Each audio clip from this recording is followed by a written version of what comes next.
ассалому алейкум. Хонаи фурӯшии имрӯзаамон дар Гипразем ҷойгир мебошад. Як хонагаи фурӯшӣ дар ин ҷо деҳқонбозор Гипразем ростаки чорраҳаи Мардон, аз ин тараф Гарадог ва аз ин тараф Чимтепа. Хонаи фурӯшии имрӯзаамон дар мана ҳамин минтақа ҷойгир аст.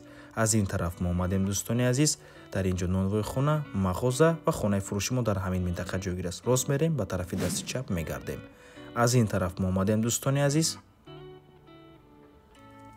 ва марҳамат худи бинои истиқоматӣ.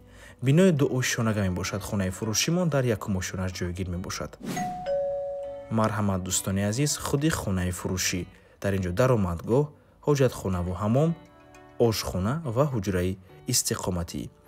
Як хонага мебошад бо масоҳати 28 метри квадратӣ дар якум ошшонаи бинои новостройка. Худи бино аз ду ошшона иборат мебошад. Дӯстони гиромӣ, хона дар Гипразем ҷойгир аст, ноҳияи Сино. Дар наздикиаш ҳам мактаб аст, боғчаи кӯдакона, масҷид, якчандта бозорҳо, мағозаҳо ва дигар чизҳои даркорӣ дар наздики хона қарор дорад. Фурӯхта мешавад бо нархи 290 000 сомонӣ. Боз албатта ки савдо мешавад барои харидорҳои аниқ. Рақамҳои соҳиби хона дар рӯи экран, рақамҳои расия WhatsApp доранд. Аз номи канали Дом TJ барои маълумоти бештар занг занед, пурсон шавед. ва ба ҳамин навор мо ба анҷом мерасад. Раҳмати калон ки моро то охира тамошо кардем. Барои реклама ба рақамҳои 907 14 55 15 танҳо дар WhatsApp ё ин ки Telegram муроҷиат кунед. То боздид, барори кор, худо нигаҳбон.